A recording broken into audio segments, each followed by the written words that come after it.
सिद्धेश्वर विद्यालय यावली येथे गुरूंचा सत्कार। यावली येथील सिद्धेश्वर विद्यालयात गुरुपौर्णिमा साजरी करण्यात आली। मुख्याध्यापक लोहकरे सर कार्यक्रमाच्या अध्यक्षस्थानी होते। इयत्ता 8वीतील व 9वीतील विद्यार्थ्यांनी या कार्यक्रमाचे आयोजन केले होते। विद्येची देवता सरस्वतीच्या प्रतिमा पूजन करण्यात आले। आई वडील हे आपले प्रथम गुरु आहेत, त्यानंतर आपल्याला ज्ञान देणारे शिक्षक हे आपले गुरु आहेत, असे विचार मान्यवरांनी व्यक्त केले।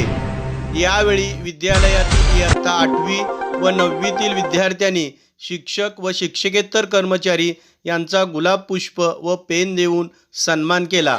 इयत्ता 8वीतील विद्यार्थिनी कुमारी अर्पिता चव्हाण व ऋतुजा गुरव यांनी सूत्रसंचालन केले, तर इयत्ता 9वीतील विद्यार्थिनी कुमारी समीक्षा कारंडे व सानवी आडागळे यांनी त्यांच्या वर्गाचे सूत्रसंचालन केले।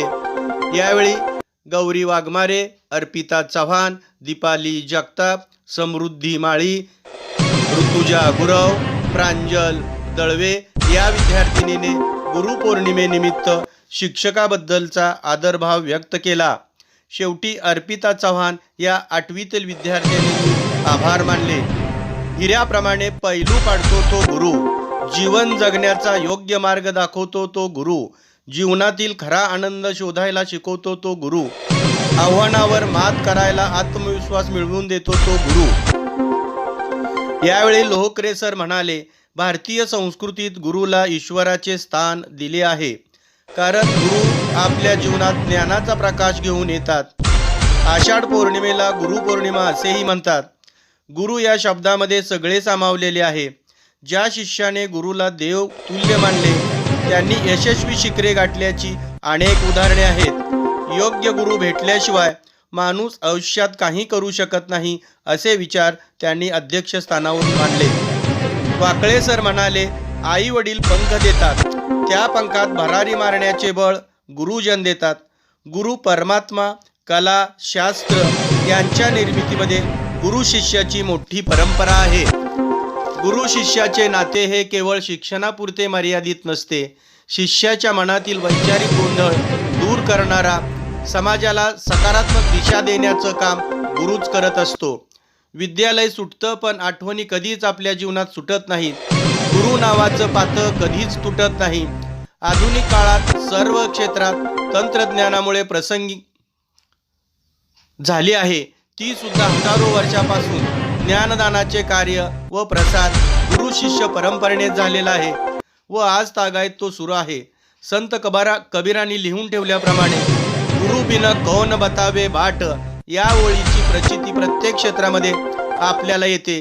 गुरुच्या ज्ञानाने ज्ञानी होऊन ज्ञानाचा योग्य विनियोग शिष्याकडून होऊ शकतो व अनेक आदर्श व्यक्तिमत्व घडून आपला देश अधिक समृद्धी व समृद्ध होणार आहे, असे विचार वाकळे सर यांनी मांडले।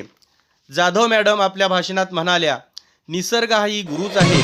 त्यागाचे मूर्तिमंत उदाहरण म्हणजे निसर्ग।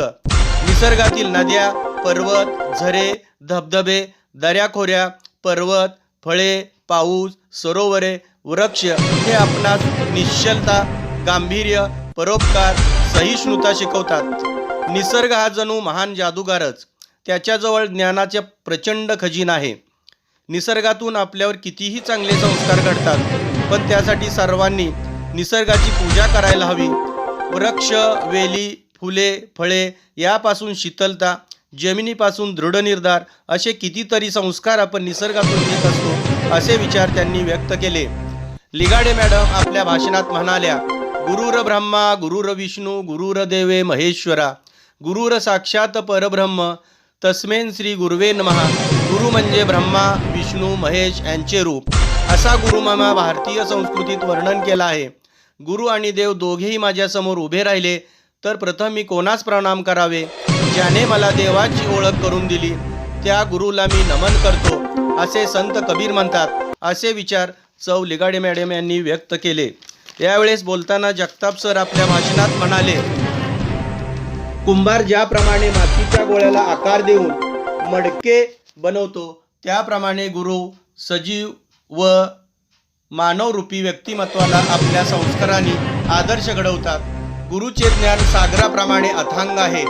आपण त्याच्यापुढे नम्र होऊन ज्ञानकण वेचले पाहिजे. कारण शेवटी गुरुविना कोण दाखविल वाट.